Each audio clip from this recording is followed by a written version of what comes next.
কেটে যাচ্ছে শঙ্কার মেঘ, আরো অপ্রতিরোধ্য হয়ে উঠেছে সেলেসাওরা। নরওয়ের বিপক্ষে রাউন্ড অফ 16-এর গুরুত্বপূর্ণ ম্যাচের আগে এবার বড় সুখবর পেল ব্রাজিল ফুটবল দল। যেই সংবাদের অপেক্ষায় ছিল তাদের ভক্তরা। কোয়ার্টার ফাইনাল নিশ্চিতের পথ আরো বেশি সহজ হয়ে গেল পাঁচবারের বিশ্ব চ্যাম্পিয়নদের। নরওয়ের বিপক্ষে ম্যাচের পূর্বে তবে কি এমন সুখবর পেল ব্রাজিল, সেটাই জানবো রিপোর্টে।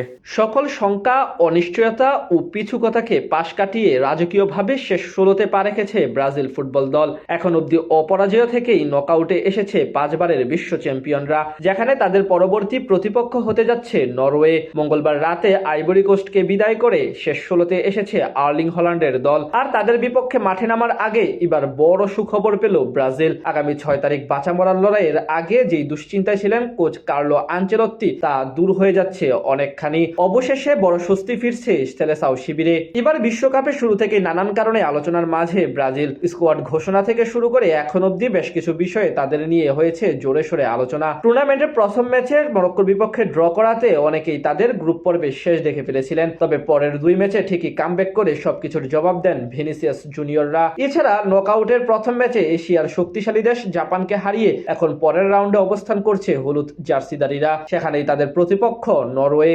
আর সেই ম্যাচের আগে এলো মন ভালো করার মতো এক সুখবর। টুর্নামেন্টে এখন পর্যন্ত ইনজুরি সমস্যায় ভুগছেন দলের অন্যতম বড় তারকা নেইমার জুনিয়র। স্কটল্যান্ডের বিপক্ষে মাঠে নামলেও ছিলেন না জাপানের সাথে। এদিকে তার মতোই গ্রুপ পর্বের হাইতির বিপক্ষে ম্যাচের মাঝপথে ইনজুরিতে পড়েন আরেক উইঙ্গার রাফিনিয়া। ম্যাচের 40তম মিনিটে উরুর চোটে পড়েন তিনি। এরপর চেষ্টা করেও খেলা চালিয়ে যেতে পারেননি বার্সা ফরওয়ার্ড। পরে ঝুঁকি না নিয়ে তাকে উঠিয়ে নেন কার্লো আনচেলত্তি। জানা যায় এই ইনজুরির কারণে চিকিৎসকদের পরামর্শে 10 দিনের বিশ্রামে থাকতে বলা হয়েছিল তাকে। জাপান ম্যাচের দিন 10 দিন পূর্ণ হয়েছে, তাই এখন অনেকটাই সেরে উঠেছেন রাফিনিয়া। জানা গেছে মঙ্গলবার অল্প অনুশীলন করেছেন তিনি এবং বুধবার সকালে ফিরেছেন প্র্যাকটিস সেশনে। তাকে নিবিড় পরিচর্যা করছে ব্রাজিলের মেডিকেল টিম। 10 দিন বিশ্রামে থাকার পর এখন অনেকটা সুস্থ হয়ে উঠেছেন এই ফরওয়ার্ড। যেহেতু পরবর্তী ম্যাচের এখনো বাকি 5 দিন, এর মাঝে রাফিনিয়ার সুস্থ হয়ে ওঠার বিষয়ে পজিটিভ টিম ম্যানেজমেন্ট, তাই নরওয়ের বিপক্ষে দেখা যেতে পারে তাকে।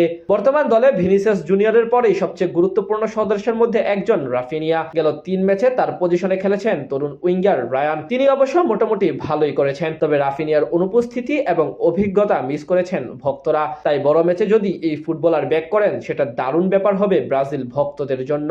এছাড়া এই ম্যাচের আগে সুস্থ হয়ে যেতে পারেন নেইমার জুনিয়র। আগের চেয়ে বেশি গেম টাইম নিয়ে মাঠে নামানো হতে পারে নেইমারকে। সব মিলিয়ে বলা চলে নিজেদের সেরা কম্বিনেশন নিয়েই আগামী ম্যাচে মাঠে নামতে প্রস্তুত হচ্ছে ব্রাজিল। যদিও নতুন করে মিডফিল্ডার লোকাস পাকেতার চোট পাওয়া খানিকটা অস্বস্তি বাড়িয়েছে ব্রাজিল শিবিরে, তবে রাফিনিয়া ব্যাক করলে অনেকটাই সহজ হয়ে যাবে পরের ম্যাচ। সকল শঙ্কা, অনিশ্চয়তা ও পিছুকতাকে পাশ কাটিয়ে রাজকীয়ভাবে শেষ 16তে পা রেখেছে ব্রাজিল ফুটবল দল।